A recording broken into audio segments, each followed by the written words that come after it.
E aí pessoal, tudo bem? Como é que vocês estão? Estou aqui com vocês para mais uma aula. Hoje nós vamos falar sobre sífilis, uma doença que tem se tornado muito frequente aí na PS, né? Nos últimos anos o Ministério da Saúde tem mostrado bastante preocupação com a evolução da quantidade, da incidência de sífilis na nossa população, né? E certamente a PS tem um papel muito importante nisso aí, até porque a gente sabe que a sífilis também causa muitos problemas no contexto da gestação, né? E nós que fazemos pré-natal precisamos ter essa segurança para manejar essa doença, ok? Então, a nossa aula vai ser sobre isso. Coloquei aqui no subtítulo, inclusive, interrompa a cadeia de transmissão, né? Porque realmente isso é algo que vem se tornando muito frequente, né? Essa cadeia de transmissão que vem se replicando cada vez mais, e o papel de vocês como enfermeiros é muito fundamental, nessa interrupção, tá certo? Vamos então aqui a partir de um caso clínico típico da APS para a gente poder discutir a aula. Vamos lá. Juliana, 19 anos, é atendente de uma empresa de fast food. Ela foi ao seu centro de saúde interessada em fazer um check-up, bem típico, né? Estava assintomática. Durante a anamnese, você observou que ela apresentava fatores de risco para ISTs e decidiu realizar os testes rápidos. A paciente consentiu e disse que nunca havia feito. Passados alguns minutos, você observou que o teste de sífilis positivou. Como podemos ajudar Juliana? E aí, o que você faz a partir de um teste rápido positivo de sífilis? Você já trata? Você manda para o médico? Você pede um outro exame? Você questiona alguma coisa? Bom, é sobre isso que a gente vai conversar hoje e no final a gente volta para o caso para discutir a solução, beleza? Então, como sempre, vou começar aqui falando um pouquinho sobre alguns conceitos, tá? Iniciais a respeito da sífilis, né? Vocês sabem que ela é uma doença causada pela bactéria chamada Treponema pallidum, né? Que tem esse formato aqui espiralado, né? Uma espiroqueta, como a gente disse. Ela tem a sua transmissão tanto sexual, né? Sendo aí uma infecção sexualmente transmissível, quanto também a infecção congênita, como eu falei, tem essa importância muito grande no contexto da gestação, porque pode gerar uma série de problemas no bebê quando ela não é tratada, tá? Por isso a importância de a gente fazer o teste rápido na gestante, no primeiro, no terceiro trimestre, pelo menos, e na hora do parto. Mas isso aí eu vou deixar para a aula de pré-natal, ok? Então, bom, sempre importante lembrar desses dois contextos, né? A transmissão sexual e a transmissão congênita. Isso vai ser importante na hora de a gente avaliar o tratamento e os contactantes, ok? Sobre o quadro clínico, vamos lá, recapitulando. Imagino que você já deve ter tido alguma aula sobre isso na vida, né? Mas recapitulando. Primeiro a gente tem a sífilis recente, aquela sífilis que ela acontece há menos de um ano da infecção, né? E a sífilis tardia quando já se passou um ano. Dentro do contexto da sífilis recente, a gente tem a primária e a secundária. O que é a sífilis primária? A sífilis primária, ela se manifesta com o famoso cancro duro. O que é isso? É um termo consagrado na literatura para descrever a lesão alimentar da sífilis primária, que é uma lesão única, geralmente, né? Única, geralmente não, sempre. Única, indolor, bordas definidas e um fundo limpo, ok? Mais ou menos essa foto que eu trouxe do sulco balano prepucial, ok? Você vê que é uma lesão única, né? Bordas bem definidas, ela tem um fundo limpo. O que significa? Não é aquela lesão que você olha e você vê uma infecção, alguma coisa suja, né? Com pus. Não, ela está sequinha. E por ser indolor, muitas vezes o paciente nem procura o médico, né? Afinal de contas, às vezes tem alguma vergonha e tal, acaba deixando. E a gente sabe que ela muitas vezes desaparece sozinha, né? Em 3 a 8 semanas ela se vai, e se o paciente esperar e não buscar ajuda, não vai acontecer nada, né? Ou melhor, a doença não vai ser tratada, mas ela vai evoluir, né? Não vai acontecer nada no sentido de piorar ali no curto prazo para ele. Geralmente ela se manifesta até 3 semanas aí depois da exposição, claro que tem uma variação, mas é mais ou menos isso. Pode ter uma adenopatia regional, né? Ou seja, um aparecimento de alguns linfonodos reacionais. E como eu falei, tem esse desaparecimento espontâneo, ok? Quando ela não é tratada, como eu falei, esse cancro ele regride e ela evolui para a sífilis secundária, que pode acontecer de 6 semanas a 6 meses após o cancro. Então a gente já está falando da sífilis recente, aquela que acontece com menos de um ano da infecção, ok? Ela pode estar associada a uma síndrome febril, às vezes ali uma febre 38, geralmente não é uma febre muito alta, uma micropoliadenopatia, ou seja, vários linfonodos reacionais pelo corpo, nem sempre, né, mas pode acontecer. E o mais marcante é esse exantema maculopapular, ok? Lembrando, máculo significa mancha e papular significa aquela lesãozinha pequena, uma lesão sobreelevada de menos de 1 centímetro, tá?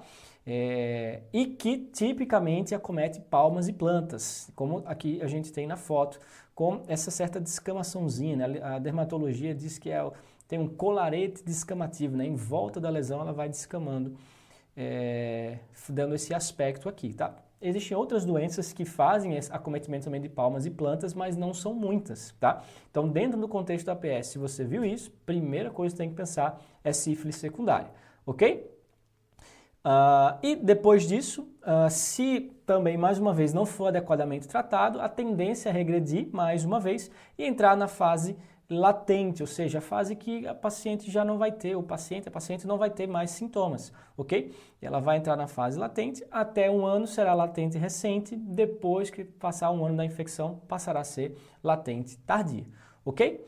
Eu trouxe outra foto aqui também, essa foto aqui é real, né, de um paciente que eu atendi, e só queria mostrar como às vezes pode não ser tão chamativo quanto aquela foto anterior, né? Veja que aqui as lesões são bem mais discretas, mas se você for ver, tem realmente aí umas lesões maculares, né? Não chega a ser uma pápula, parece mais manchas mesmo, hipercrômicas, também não são eritematosas, né?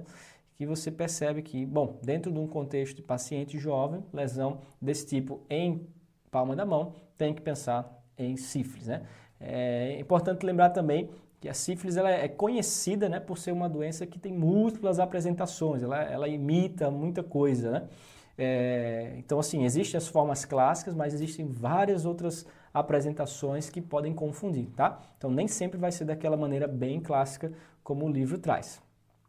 Bom, como eu falei, passando aí da fase recente, a gente entra na fase tardia, que a maioria das vezes vai ser essa latente tardia, né? Uma fase assintomática. Já passou do cancro, já passou aquelas lesões de pele e aqui basicamente o paciente se torna assintomático, porém transmissor, né? Toda vez que ele tem uma relação sexual desprotegida, ele pode transmitir a bactéria e aí é onde entra o problema. Se nós não identificarmos esse paciente na fase inicial ou numa fase seguinte ali, como no caso da nossa paciente ali de um check-up, né? Não incluirmos isso, ele vai continuar transmitindo e essa cadeia nunca vai parar, ok? E também tem a sífilis terciária, né, que acomete diferentes órgãos, pode ter aí lesões ósseas, neurológicas, cardiovasculares, geralmente ao longo de décadas, né? Então, assim, é uma doença que hoje, graças a Deus, a gente já não vê muito, porque por mais que estejam crescendo os casos, são casos mais recentes, né? É difícil a pessoa passar décadas com sífilis hoje, já que a gente tem um tratamento muito bem estabelecido e difundido, né? Mas é importante vocês saberem que existe essa forma também, tá? E existe ainda uma outra forma, né, que as pessoas às vezes confundem, acham que tem a ver com recente, com tardia, mas na verdade a neurosífilis, que seria essa outra forma, não tem nada a ver com tempo de instalação. Às vezes ela se instala de maneira mais aguda, né, no caso ali no contexto da sífilis recente, e já se manifesta com sintomas neurológicos. Ao contrário disso, também existem pacientes que só vão ter sintomas neurológicos tardiamente. Então, isso não tem a ver com o tempo de instalação, tá? Pode acontecer em qualquer momento, por isso que eu coloquei aqui destacado, independente do tempo. E aí o paciente vai ter sintomas neurológicos, oftalmológicos, psiquiátricos, né?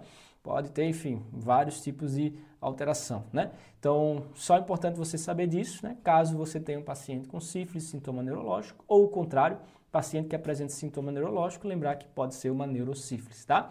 E aí, nesse caso, vai ser feito o diagnóstico com punção lombar e, obviamente, isso não vai ser um papel para nós na APS, tá? Isso aí vai acabar sendo encaminhado para uma emergência, provavelmente internado, porque o tratamento, que é a penicilina cristalina, é um tratamento que é feito endovenoso. Isso vai depender, obviamente, de internação, tá certo? Só um adendo aqui para vocês lembrarem que existe essa forma. Bom, e o diagnóstico então, né? A gente falou sobre aquele diagnóstico clínico que pode ser feito muitas vezes, tá? A gente vai falar sobre isso, né? Com lesões clássicas a gente já está autorizado a tratar, mas aqui a gente também tem os exames para nos ajudar nessa confirmação diagnóstica. Primeiro tem os exames diretos, que fazem a pesquisa direta do treponema nas lesões, tanto no cancro quanto nas lesões de pele. Coloquei aqui, né, as lesões primárias e secundárias. O mais comum aí é o exame em campo escuro, mas na prática da PS a gente usa bem pouco, tá? A gente usa mais os exames imunológicos, que podem ser treponêmicos e não treponêmicos. Como o nome fala, os treponêmicos identificam os anticorpos específicos contra o treponema pálido, enquanto que os não treponêmicos não, né? Eles pegam outros tipos de anticorpos, tá? Por isso eles são menos específicos. Eu vou falar um pouquinho mais detalhado sobre eles. Primeiro, os testes treponêmicos. Como eu falei, identificam anticorpos específicos. Então, naturalmente, são mais específicos, né? Quando eles dão positivo, a gente tem mais certeza de que realmente é uma sífilis, tá? Além disso, são os primeiros a positivarem, pegam uma infecção mais recente. E uma vez positivos, praticamente sempre serão positivos, né? 85% dos pacientes ficam produzindo esses anticorpos ao longo, pelo resto da vida, tá? Os mais comuns aí que a gente vê é o FT-ABS e o teste rápido, né? No contexto da PS, o teste rápido é muito utilizado. Então, só lembrar que o teste rápido é um teste treponêmico. É importante saber disso porque, como eu falei, ele é sempre positivo, praticamente sempre, né? Então, se o seu paciente já teve sabidamente sífilis no passado, usar um teste rápido para saber uma reinfecção, por exemplo, não é confiável, porque a gente não vai saber se é só digamos assim, o atestado de que ele teve a infecção prévia ou se é uma infecção recente, ok? E aí, como eu falei, também tem os testes não treponêmicos, que vão identificar anticorpos não específicos, como a anticardiolipina, né? O mais famoso deles é o VDRL, né? Você já deve ter ouvido falar. Que aqui pode ser negativo na primária, como eu falei, ele não capta tão precocemente, né, os anticorpos, mas na secundária já deve positivar, ok? E, como eu falei, por não ser tão específico, ele pode positivar em outras condições, como malária, gravidez, tuberculose, mononucleose, lúpus. Então deve ser interpretado com um pouco mais de cautela, sempre aí olhando o contexto clínico e usando também os testes treponêmicos, ok? Mas ele tem uma função muito importante. Além do diagnóstico, ele faz um monitoramento pós-tratamento, né? Ele identifica ali, digamos assim, a quantidade de anticorpos, né? Se posso dizer assim, a titulação. E quando a gente faz o tratamento, a gente observa que ao longo dos meses ele vai caindo. Por isso, a importância de usá-lo para fazer esse monitoramento, né? O teste treponêmico, ele não tem essa titulação, ok? Então, ele vai se encaixar aqui de maneira muito importante, ok? E aqui eu trago então um resumo do PCDT de ISTs 2022 do Ministério da Saúde para a gente fixar aqui esse entendimento. Vamos lá, primeira coisa, primeiro teste treponêmico, deu reagente, fiz lá o teste rápido, né? Por exemplo, deu reagente. Aí eu faço um teste complementar, também deu reagente. Então, tem das duas uma. Ou eu tenho um diagnóstico de sífilis, né? Paciente que está com sífilis, ou eu tenho um paciente que já teve sífilis no passado e tratou, né? Porque o teste treponêmico, como a gente falou, sempre vai ser positivo, né? Quase sempre. E o teste não treponêmico, que seria o VDRL, ele demora um tempo para cair, né? Então, ele pode ser que tenha tratado antes e ainda está caindo, ou até mesmo se ele ficar numa pequena titulação, 1 para 1, 1 para 2, até 1 para 4, mais comum, pode ficar o que a gente chama de cicatriz sorológica, né? Que é aquele anticorpo em títulos baixos depois de um tratamento adequado e sem uma evidência de reinfecção, tá? Eu vou explicar melhor. Mas lembrar disso, teste treponêmico reagente com não treponêmico também reagente, ou é diagnóstico de sífilis, ou é uma sífilis que já foi tratada, ok? Agora, se eu fizer um teste treponêmico, um teste rápido, deu reagente, e aí eu vou confirmar com o não treponêmico que ele dá não reagente, significa que eu tenho uma discordância. E aí, o importante é fazer um terceiro teste com uma metodologia diferente do primeiro. É comum, inclusive, que os laboratórios já se adiantem e já façam isso, né? Quando eles veem que existe uma diferença entre o resultado de um teste e do outro, eles tendem já a fazer, né? Se for um laboratório organizado, eles já fazem um terceiro teste, né, com metodologia diferente para saber se vai confirmar ou descartar aquela hipótese. Se o terceiro teste for reagente, volta para essa possibilidade inicial que a gente tinha falado, né? Ou é diagnóstico de sífilis ou a sífilis já tratada. Se ele for não reagente, então a gente tem 2 testes não reagentes e apenas um reagente. Considera-se então um falso positivo, o paciente não tem doença, tá? E se eu usar, seja um teste não treponêmico, seja um teste treponêmico, e eles derem um dos dois, né, não reagente de primeira, né, escolhi o teste rápido, deu negativo, ou então escolhi o VDRL primeiro, deu negativo, não devo realizar um segundo teste, tá? Porque se eu fizer um segundo teste e ele der positivo, vai me confundir mais do que ajudar, tá? Então, se o primeiro teste der negativo, eu não devo prosseguir na investigação, ok? Agora, isso aqui é importante, ó.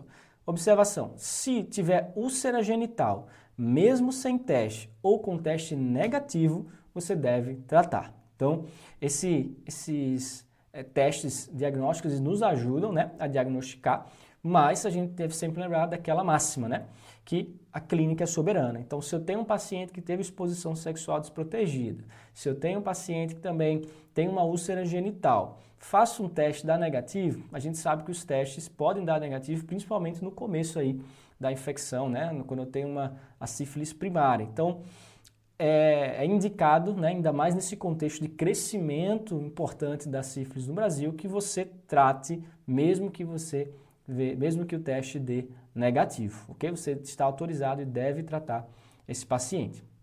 E depois vai fazer o monitoramento, como eu vou explicar, certo?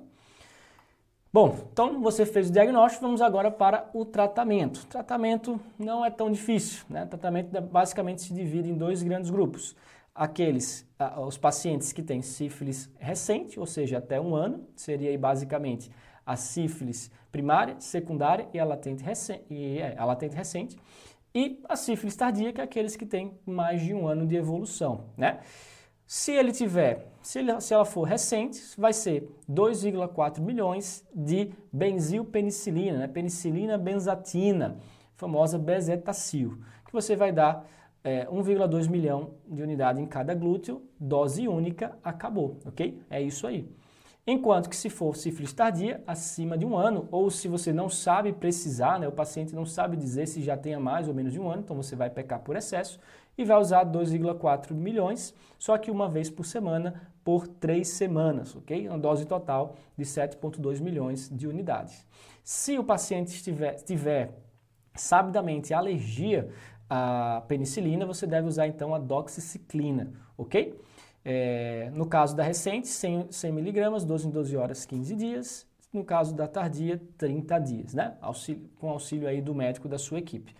Lembrando, no entanto, que essa não é uma opção para gestantes, como a gente falou. Essa aula é muito importante para gestantes também, então é importante você saber que a doxiciclina não pode ser usada para gestantes. A única opção para gestantes é realmente a penicilina, e se a paciente tem alergia, claramente uma alergia mesmo, que às vezes elas dizem que teve alergia e não foi bem alergia, né? Elas devem receber a dessensibilização em um centro especializado nisso, ok? Senão o bebê vai nascer com sífilis congênita, ok?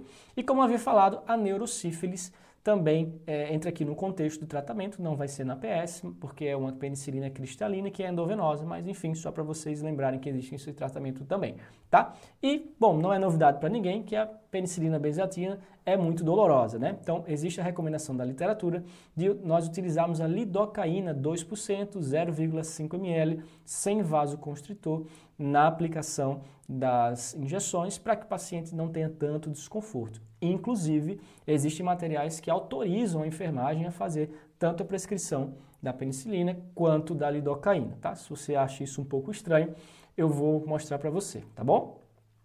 Lembrar, ó, se o paciente está fazendo um tratamento de sífilis tardia, né, que eu tenho uma dose semanal, lembrar que ele não deve ultrapassar 14 dias entre as doses, tá? Se ele ultrapassar esse tempo, então o tratamento precisa ser refeito do início. No caso da gestante, esse tempo máximo de tolerância é de 9 dias, tá? Antes eram 7, agora até 9, não mais do que isso, senão precisa retomar. E lembrar que, para a gente considerar um tratamento adequado em gestantes, ela deve ter tomado a primeira dose até 30 dias antes do parto. E no parto deve ter finalizado já o seu tratamento, tá? Lembrar também de orientar a abstinência sexual até 7 dias após a finalização do tratamento, senão ela pode ser reinfectada, né? Ele ou ela. E lembrar do nosso papel importante, mais uma vez aqui, de administrar esse tratamento na APS. É muito comum a gente ver profissionais encaminhando esses pacientes para fazer um tratamento numa emergência, né, numa UPA, um hospital, com medo de anafilaxia, né? Mas os dados mostram que a anafilaxia à penicilina é um evento raríssimo, mais raro do que relacionado a várias outras medicações que a gente usa diariamente na APS sem medo, né, como anti-inflamatórios. Então não se justifica esse medo de fazer, tá? Nós devemos fazer mais uma vez para interromper essa cadeia de transmissão, ok? Obviamente que se acontecer alguma reação, a gente deve estar ali preparado, mas isso não significa que devemos encaminhar todos os pacientes para fazer um tratamento na UPA, porque a gente sabe que nesse meio tempo pode acontecer muita coisa, tá? Então aqui eu retomo esse assunto em relação às gestantes, né? Para fins clínicos e assistenciais, alguns fatores são considerados para o tratamento adequado da gestante com sífilis, ou seja, quando é que eu considero que a paciente gestante foi adequadamente tratada? Quando ela tomou especificamente a penicilina benzatina, não tem outra medicação adequada para a gestação. O início do tratamento é até 30 dias antes do parto, não a finalização, mas o início. O tratamento deve ter sido finalizado antes do parto. O esquema terapêutico deve ser de acordo com o estágio clínico, né? Ou seja, se for recente, 2.400, se for tardia, 7.200, e respeitar o intervalo recomendado entre as doses, não mais do que 9 dias entre uma dose e outra, se for o caso da tardia, tá? E aqui eu trago, olha só, a nota técnica do COFEN, né, o Conselho Federal de Enfermagem, número 03 de 2017, que é justamente sobre essa questão da prescrição da penicilina na atenção primária, né? Olha o que ele fala: o sistema COFEN, Conselhos Regionais de Enfermagem, reafirmando seu compromisso com o cuidado à saúde prestado pelos profissionais de enfermagem, deixa claro, através dessa nossa nota técnica, os seguintes pontos. 1. A penicilina benzatina pode ser administrada por profissionais de enfermagem no âmbito das unidades básicas de saúde, mediante prescrição médica ou de enfermagem. Olha só, pode ser prescrito por enfermeiros, ok? 2. Os enfermeiros podem prescrever a penicilina benzatina conforme protocolos estabelecidos pelo Ministério da Saúde, secretarias estaduais, municipais, Distrito Federal ou em rotina aprovada pela instituição. 3. A ausência do médico da unidade básica de saúde não configura motivo para a não realização da administração oportuna de penicilina benzatina por profissionais de enfermagem.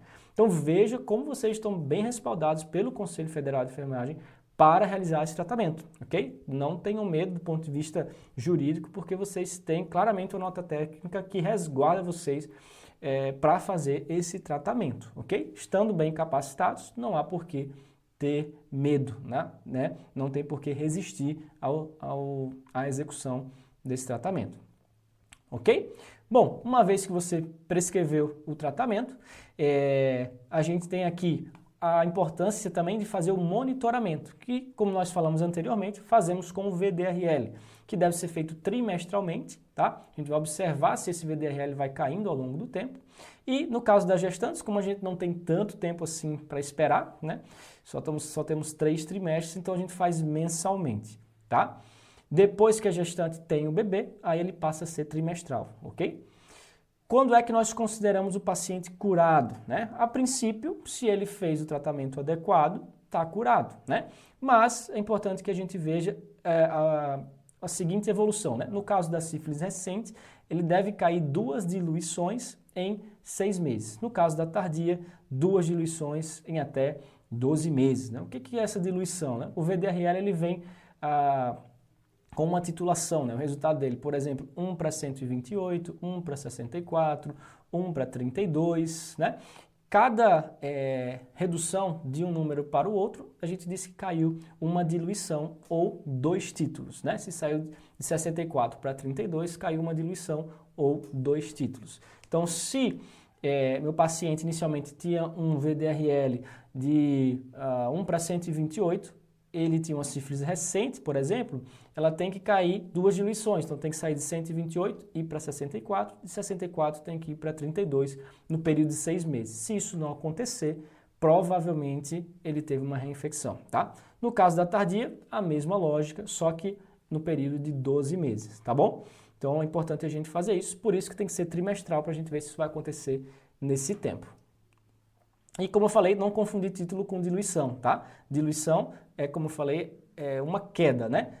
Enquanto que o título ele cai o dobro. Se cai de 512 para 256, esse número reduziu na sua metade, né? Caiu então 2 títulos, mas na verdade só caiu uma diluição, tá certo? E aqui mais uma vez eu trago o conceito da cicatriz sorológica, como eu havia falado, né? O que é a cicatriz sorológica? É um termo que a gente usa para os pacientes que foram adequadamente tratados, houve essa queda aí de pelo menos 2 diluições no tempo adequado, como eu acabei de falar, não teve uma nova exposição e ele mantém um título baixo, né? 1 para 2, 1 para 1, para 4, 1 para 8 já é um pouco duvidoso, né? Mas se ele tem títulos baixos, queda prévia da titulação, em pelo menos 2 diluições, como a gente falou, e não teve uma nova exposição, a gente pode assumir que isso aí é uma cicatriz, entre aspas, que fica ali, né, no exame, mas não significa que ele foi reinfectado, ok? A gente vai mostrar aqui as situações em que precisa reconsiderar o tratamento, né? Precisa considerar o retratamento, melhor falando. Mas lembrar que existe essa possibilidade de não zerar os títulos VDRL. Inclusive é bem comum não zerar, ficar só esse título baixinho depois do tratamento adequado, tá? Aqui, ó, o retratamento. Quando é que eu preciso fazer? Quando eu tenho ausência de redução de 2 diluições em 6 meses, no caso da recente, ou 12 meses no caso da tardia. Bom, se a gente falou que esse é o critério de cura, se o paciente não obteve o critério de cura, eu preciso retratar, né? Ou seja, se ele tinha 1 para 32, ele tem que cair para 16, depois para 8. Se ele não caiu para 8, caiu só até 16, então não teve o tratamento adequado, provavelmente ou esperou, ou teve um intervalo maior entre as doses, ou teve uma reinfecção, algo nesse sentido. Da mesma forma, de 1 para 128, cai para 64, tem que cair para 32 no mínimo. Se não chegou a 32, só caiu uma diluição, então precisa retratar, ok? Além disso, se o paciente teve um aumento da titulação em 2 diluições ou mais, ele tinha 1 para 16, foi para 1 para 32, 1 para 64, ou 1 para 4, foi para 1 para 16. Então, mas por que uma diluição eu não considero que ele não teve o tratamento adequado? Porque esse é um exame que é muito operador dependente, né? A pessoa que vai ler, ela tem uma interpretação do exame a partir do que ela vê ali da aglutinação, né? Então isso, às vezes, de uma diluição para outra, pode ter uma variação de acordo com a interpretação do examinador. Mas, quando são 2 diluições, aí a gente já admite que não, ok? E a terceira opção, a terceira condição em que há necessidade de fazer o retratamento é quando há persistência ou recorrência dos sinais e sintomas clínicos, ok? Podendo aí, mais uma vez, significar uma reinfecção ou um tratamento inadequado, tá? Lembrar também do tratamento das parcerias sexuais, né? A gente falou que é uma doença sexualmente transmissível, né? Então não adianta tratar só a pessoa que chegou até nós, também precisa tratar as parcerias. Nem sempre isso é fácil, principalmente quando não há parceria fixa, mas a literatura diz que nós devemos fazer o tratamento presuntivo de todas as parcerias nos últimos 90 dias, ok? Com pelo menos uma penicilina benzatina de 2,4 milhões, né? Que seria latente recente, né? Seria sífilis recente.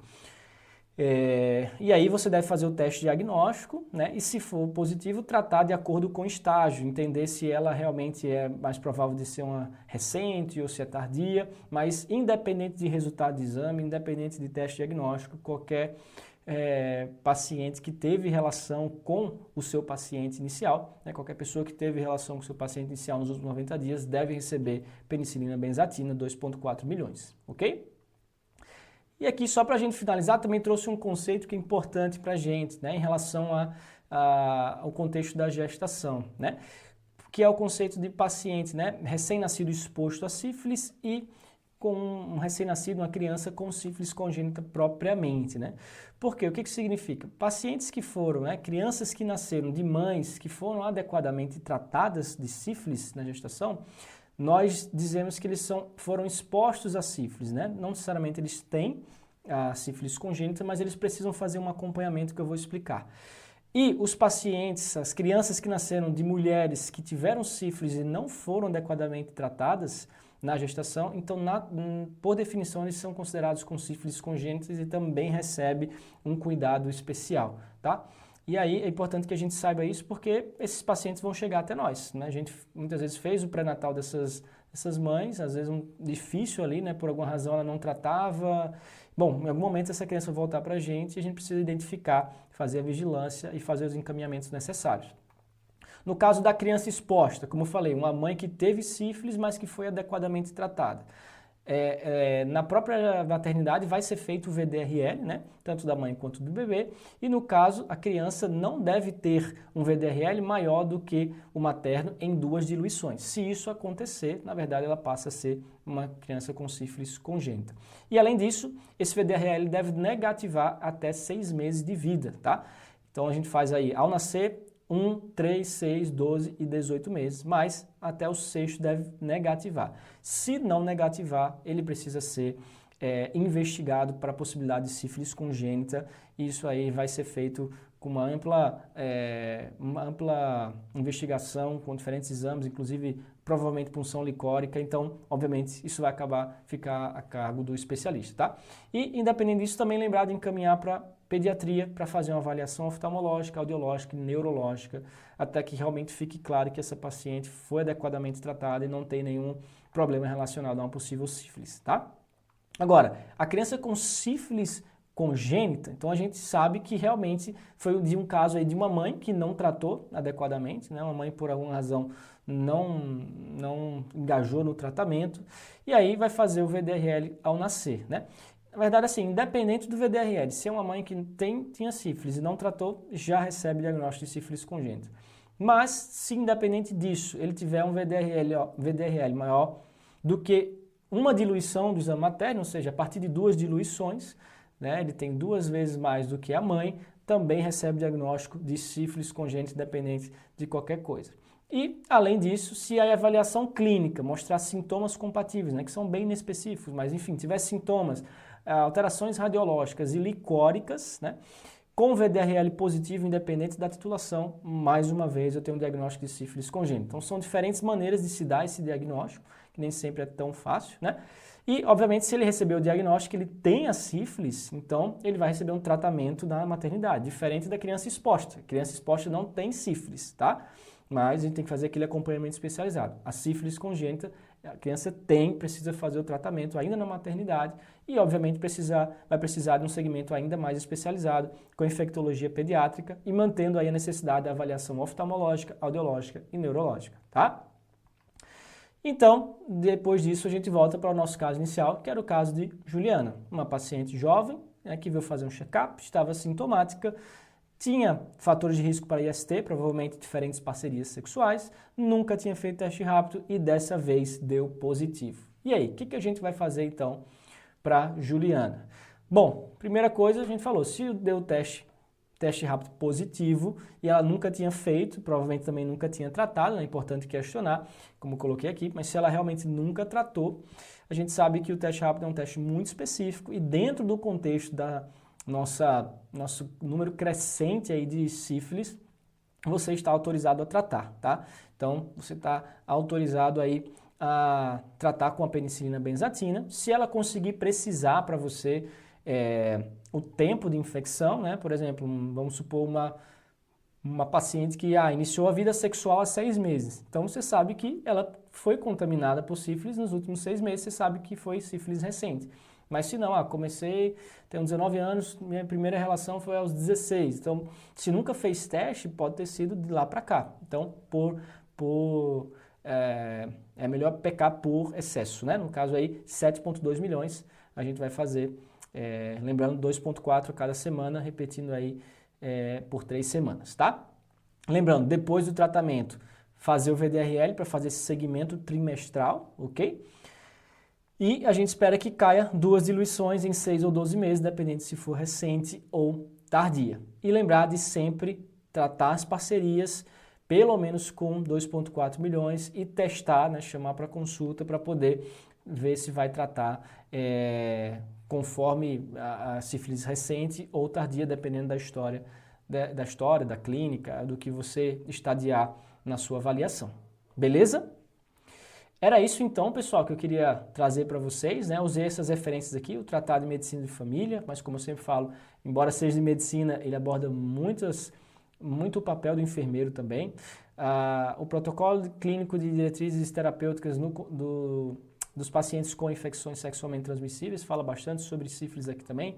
O protocolo de enfermagem, número 2, volume 2 de Florianópolis, que é muito bom para vocês da enfermagem, tá? Então vale a pena dar uma lida, está disponível na internet. E o PAC, que é o nosso guia rápido para decisões clínicas na APS. Se você não conhece também, recomendo conhecer, vai te ajudar muito. Ok? Espero que vocês tenham gostado, aprendido aí, se identificado esse caso como realmente você vê bastante na sua prática. Eu pessoalmente vejo bastante na minha. E sempre fico à disposição a vocês aí aqui na nossa plataforma para as dúvidas e também nas próximas aulas a gente se encontra novamente, ok? Tchau, tchau, até a próxima!